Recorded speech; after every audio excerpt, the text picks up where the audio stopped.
Hello, everyone, and welcome into CrushTheStreet.com. I am Kenneth Amaduri, and I'm joined with a first-time guest here today at Crush the Street. His name is Anthony Patch, and you can actually visit his work at the website anthonypatch.com, where he's the author of the Entangled magazine, and we're going to be discussing some very interesting topics today, and I'm excited because not many people are covering artificial intelligence, and we've done our due diligence here at Crush the Street, and what I feel is just scratching the surface. There's so much to discuss, and I look forward to diving into the topic here with Anthony today. Anthony, thanks for coming on Crush the Street with me. Thank you very much for the invitation, Kenneth. It's my first time speaking with an investment audience, so we'll have a little fun today with this topic. Well, we've definitely discussed some of the investment changes that will happen with AI here at Crush the Street, and really just societal as well. I mean, what a disruption this is going to be for jobs and people who aren't prepared. I mean, the things are changing so fast with where technology is going, and I'd love for you to just kind of start us off with, your thoughts on AI and how big of a deal you believe this to be going forward. Well, I think it mirrors some of the comments that were made back in 2017 by the late Dr. Stephen Hawking, cosmologist, physicist, and he said that this could be the worst event in the history of civilization. We also have Elon Musk, as recently as April of this year, saying that we were basically summoning the devil, and I'm being, very succinct with their quotes here, but without trying to sound too much like I'm promoting fear, we do have to look at the radical changes that are taking place presently. If you look at examples like Google, for instance, they are labeling themselves now, their whole business model is that they are an AI machine learning company. Everything starts there. Products, services, even those that they have never imagined, will be generated through AI. And I think that's a good touch point for virtually all businesses. What all businesses are facing with the advent of AI and its implementation, and what I call a parabolic explosion of AI, is that you either get with the program and adopt AI or go out of business. Wow. Yeah, and it's a very scary thing when you think about it. And on a practical level, I mean, if you're someone who is driving a truck and you've done it for decades of your life, you might still get away without having to be displaced. But I mean, we know driverless cars are on the horizon, and the driver is the number one job in the United States. So just in this one instance alone, we know that this is inevitably going to be a very disruptive period, or a very disrupted sector is going to be the truck driving. And who knows, it'll slip into taxis and Uber drivers and all of these people who offer services in the driving arena. Mm-hmm. Could I give you another example? Absolutely. I was recently invited to speak before the National Society of Professional Engineers in Las Vegas about artificial intelligence, and in particular with licensed engineers across the country. Their licensure process is under threat. Displacement of AI, specifically taking some of the things that can be quantified into a software environment that engineers do on a repetitive basis, will be taken over by AI. The dialogue within local governments and national government is, why do we need to continue mandating engineers holding a license when AI can do much of the same work? Therefore, the engineer becomes merely an oversight functionary. And so there's more behind that, but their whole concern is that their licensing process will be taken away, which translates to accountability in the environment, whether you're talking about freeways and roads and bridges and buildings or whatnot. The advantage of licensed engineers is that they hold an accountability, a line of accountability that does not necessarily translate into the AI environment. And specifically what I'm talking about, there's this sort of conundrum known as the black box issue or black box scenario in AI. What that roughly means is when the engineers, programmers are asked, how did the AI arrive at this decision? They are at a loss to explain the process, therefore the black box. This renders the accountability scenario one that is powerless. If we look into the legal arena in terms of accountability or financial arena, accountability is something that is paramount, but if you cannot describe the process, if you can't quantify the process, you cannot hold the machine or its creators accountable as the rules, regulations, and laws exist today. And therefore, we're caught in this dilemma. You know, Anthony, and what a disadvantage in certain senses humans have having to go through an increasingly expensive educational system where an AI robot will just get programmed to do these very same jobs.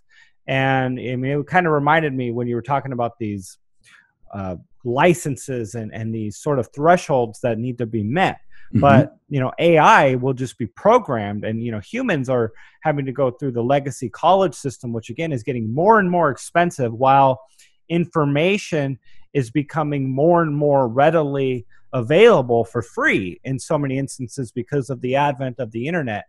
And I think that's a whole other topic of inevitable implosion, which I believe is coming.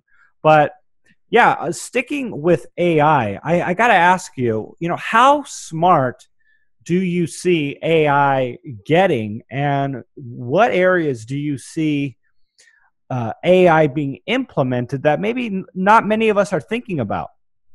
Well, an area that I think is near and dear to your heart in the financial community, and specifically in cryptocurrency such as Bitcoin and Ethereum, et cetera, is that AI is really what is the driving force behind the blockchain environment. It will build out that infrastructure and control that, and hopefully will secure that transactional environment. But the power and capabilities of AI, as described by one of the advocates of AI, which is co-founder of D-Wave, physicist Dr. Geordie Rose, who indicated that AI will do everything, virtually everything, better than humans. And I'm quoting him verbatim. So, Anthony, I know there's a lot of concern about AI and what it's going to do. And there's really, I guess, in very, very serious scenarios, such as like a driverless car, or when the government puts a gun in the hands of an AI robot and gives it the option to pull the trigger and take someone else's life. I mean, how do you see this moving forward? Is it going to be very slow, or are we going to really allow this to hopefully be understood and done very responsibly, or is it going to be very disruptive and, you know, kind of like the Wild West and the frontier, and the chips will be figured out later on down the road?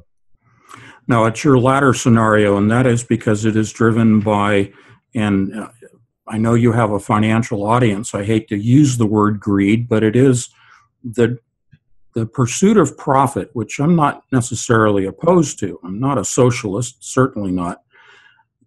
The idea of capitalism overlaid with AI, this is what's driving the development. The dollars that are going into Silicon Valley and others around the world are phenomenal. We have never seen a gold rush of venture capital and company cash flow, their own capital, going into one sector as we have experienced and will continue to experience with AI. As I said earlier, this is a parabolic explosion of dollars being invested around the world. And therefore, as I said, if you do not adopt AI, you will be left behind. You will be virtually bankrupt. And this ties into the adoption of cryptocurrencies by not just large corporations, but virtually every business, and that will be conducted in the blockchain environment, that business environment.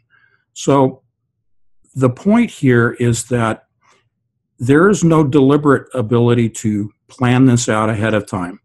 It is already, Pandora's box has been opened, and it is just galloping along.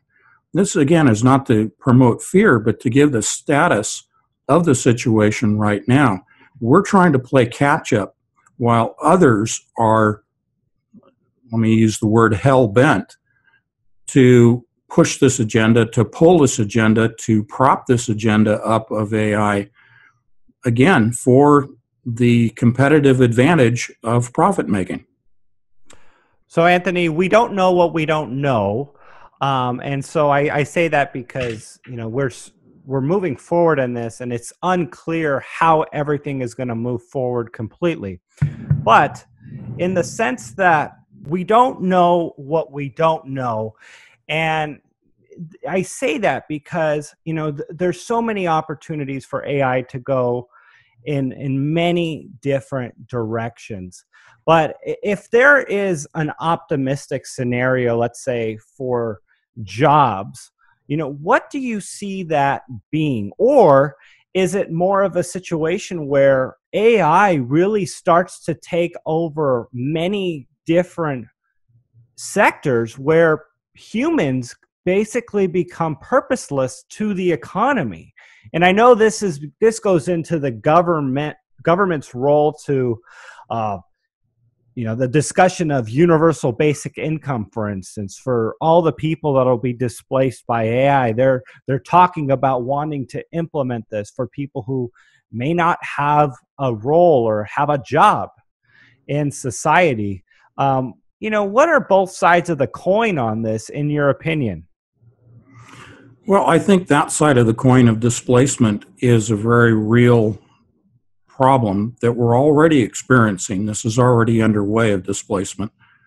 But I think that if we look at it in a positive way, this could be, in the best of circumstances, a transitional period in which people who are able to will be able to be re-educated, retrained, be able to learn new skills, and be able to operate in an AI and augmented environment.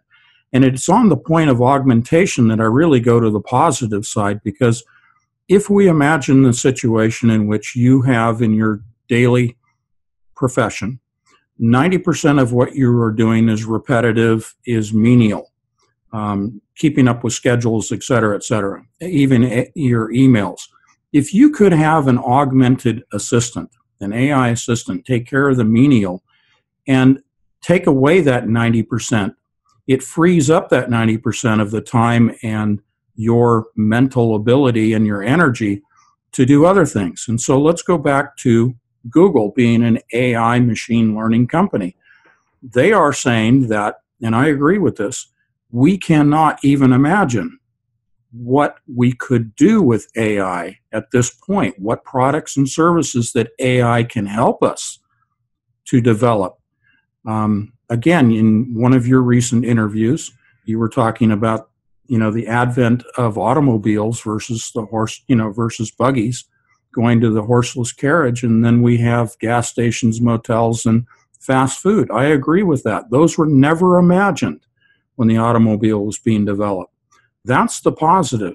If we go to medicine, we look at the things that, for example, a radiologist right now is under threat by AI due to its ability to do object and facial and pattern recognitions better in many cases than a radiologist looking at scans, MRIs. So if that same radiologist doesn't have to spend so much time examining these MRI images, but can be augmented by an AI system, now that highly skilled, highly educated physician has the ability to apply his intellect, his creativity, his imagination in areas that were never imagined. That's how I see it on a positive side. Yeah. No, it's a powerful thing when it comes to what AI can afford us. And I'm curious, from the biblical perspective, I know you approach a lot of your work with it. And the discussion of chipping people is now a reality, especially with AI. The goal for much of these scientists and technological, advancements is to merge human intelligence with AI by chipping people's brains. And it's a complete surrender of privacy once this starts to happen.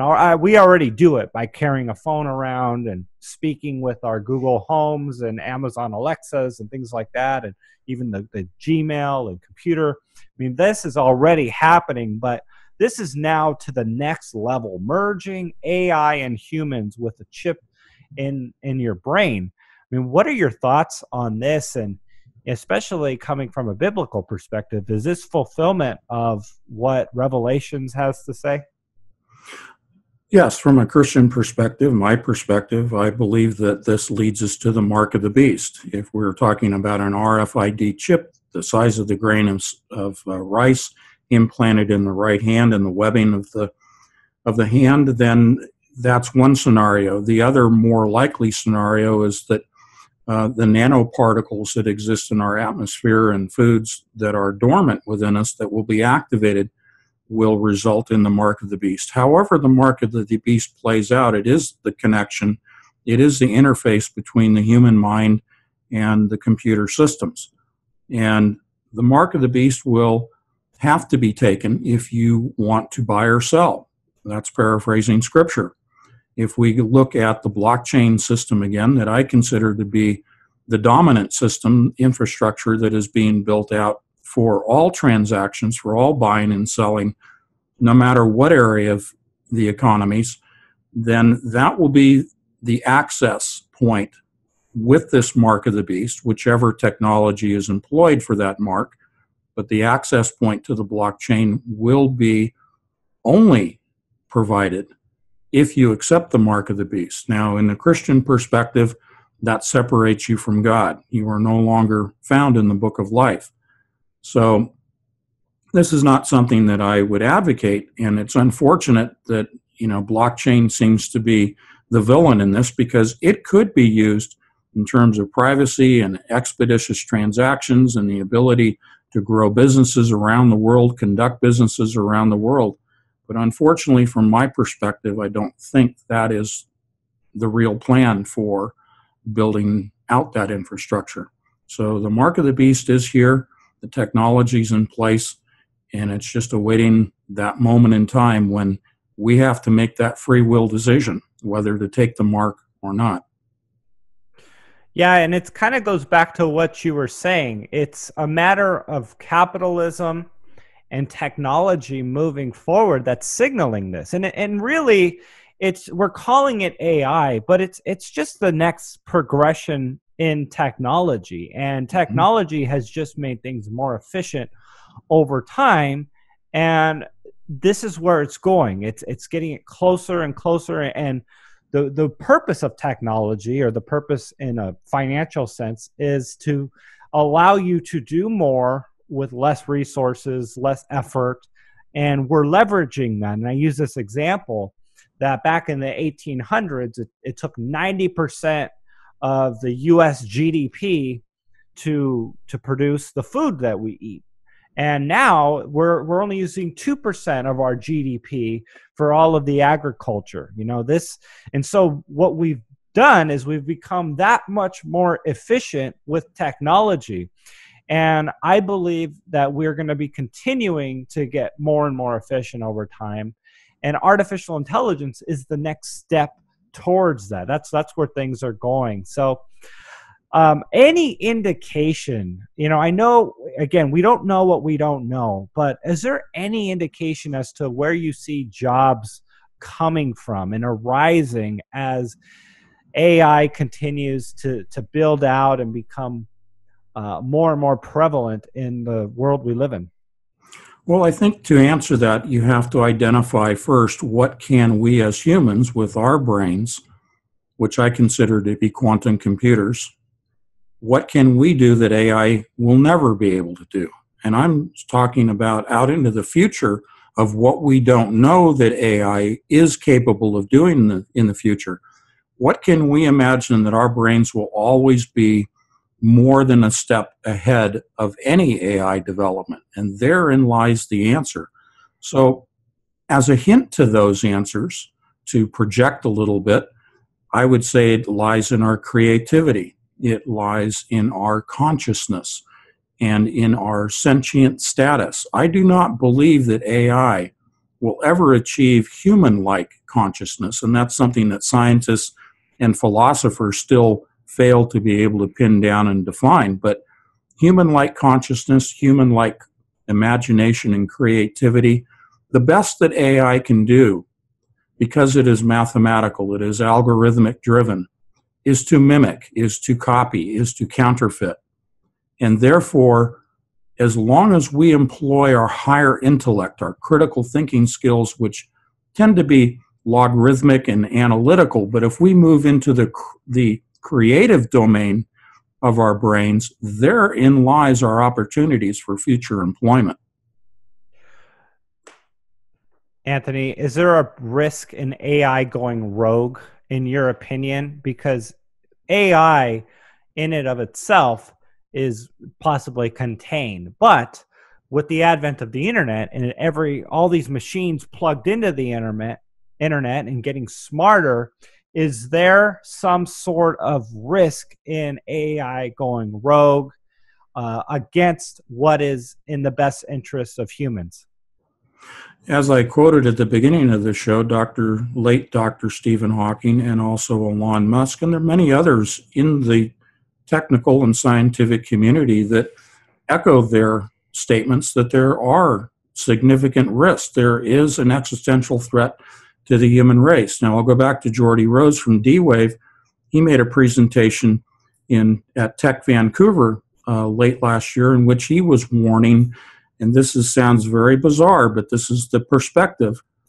He quoted H.P. Lovecraft from turn of the 20th century and his writings about the great old ones returning to the earth. Now, this is Geordie Rose from D-Wave saying that the great old ones are in fact returning, and he was trying to recruit professional engineers and computer programmers to come to work for his robotics company by the name of Kindred, so that we as a population would be able to deal with the arrival of the great old ones. Now, this is him talking, not me. And it's bizarre to me that he would try to recruit professionals with this kind of language. What he said about the great old ones returning is that they would not have any regard for us. They would treat us much like we do ants.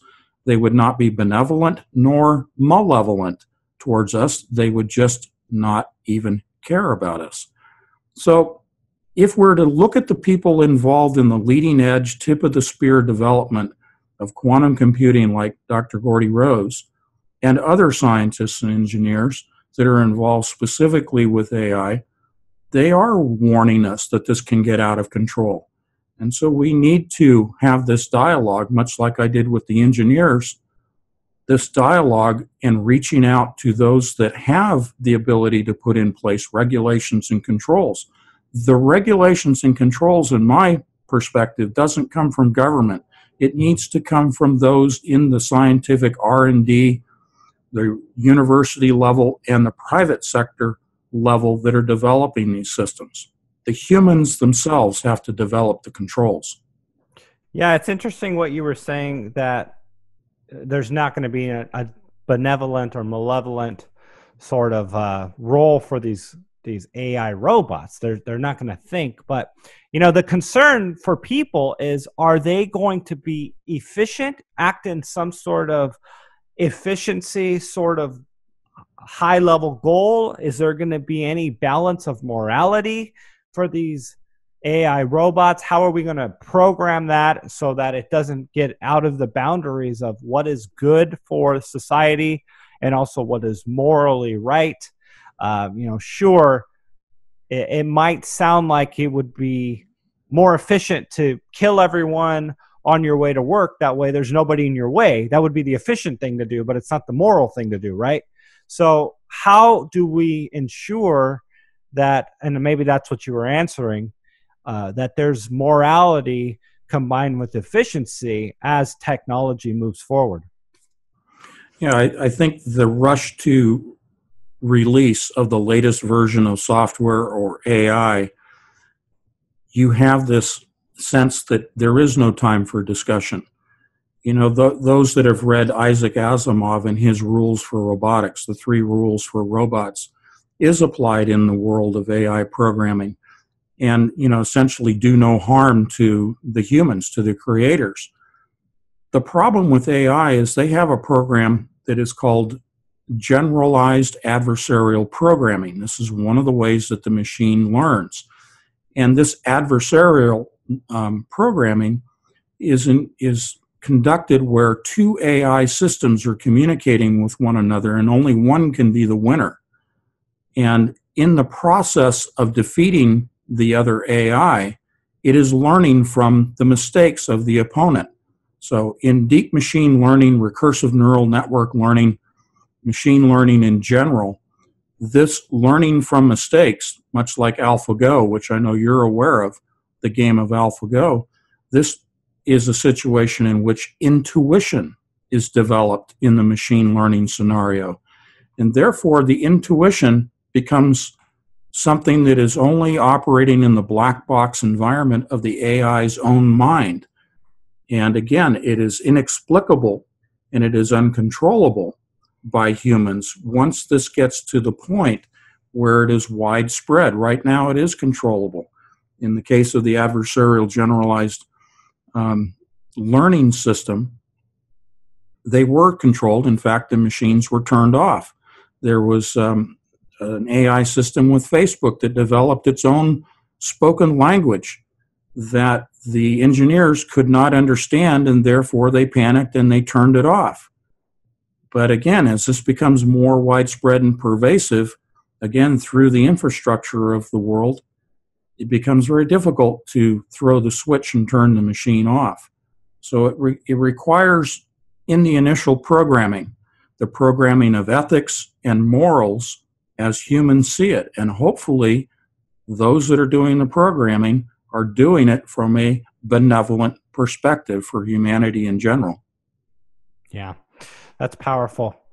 Anthony, I want to first of all thank you for coming on crushthestreet.com. I want to give you an opportunity here to just share some closing thoughts and just discuss with us, what are your general, what's your suggestion? What's your advice for people to approach artificial intelligence? And, do we fear it? Do we worry about it? Do we just educate ourselves on it? And obviously, let us know where people can go to find your work and reach out to you if they would like.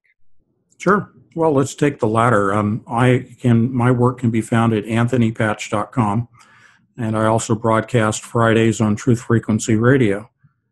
So what I would offer is that do not assume that the experts are experts. This is a brand new field. And those that are involved in it are scrambling to keep up with the pace of change. If you know people that are working in the industries, if you yourself are working in the industries, bring out this discussion about not necessarily fear. It doesn't really help in a conversation, in a dialogue, to bring fear into it, but it certainly cautionary conversation. To ask questions. Have you thought of this? Have you considered this? What might be the outcomes?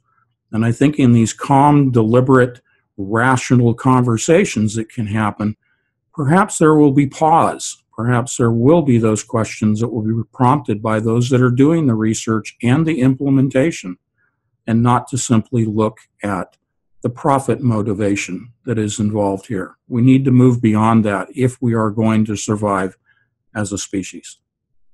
Powerful. Anthony, thank you so much for coming on Crush the Street. I really appreciate your time and being with us for this important call. Well, thank you very much, Kenneth. And I think I'll be speaking with you on Friday on my program if we're still on for that. Absolutely, sir. I look forward to being on. Everyone tune in for the program on Friday. I will be on Anthony's show.